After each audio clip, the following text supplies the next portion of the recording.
but he'd chosen to make things more interesting by taking a risk and returning to the scene of the crime to leave his trademark, a photograph of the next victim and the spray-painted stencil outside. It was an original spin, he thought, and was sure to capture the interest of the press and public who, when it came to their serial killers, liked a calling card. Films and books had raised the level of expectation, and he was happy to deliver to his audience.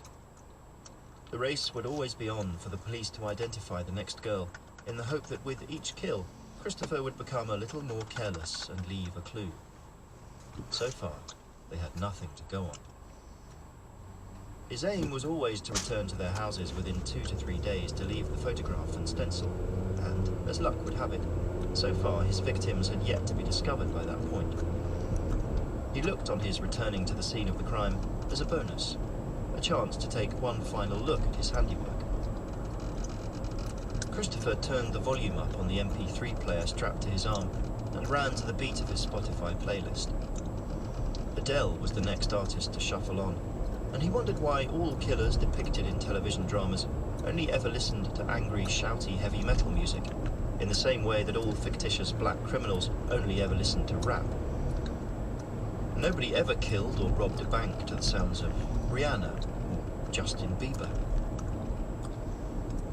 He ran across the road and passed a parade of shops, recognizing the doorway of one in particular. He never picked his subjects randomly, but based on strict criteria. They were young, single women who were on the dating scene and who lived alone. They occupied older properties with no burglar alarms and front doors with old locks.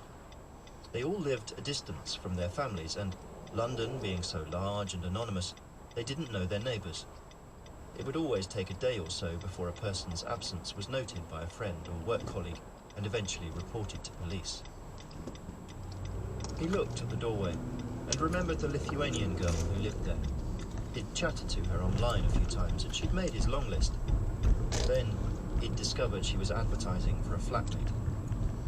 Christopher knew what a thrill he'd get from killing 2 girls in one night, but the amount of risk involved wasn't worth taking, so he'd removed her from his list.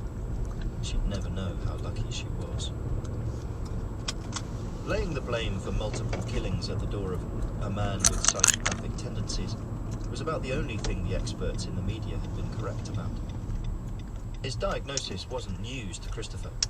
Off his own bat, he had filled in the test questionnaires years earlier to gain a greater understanding of who he was.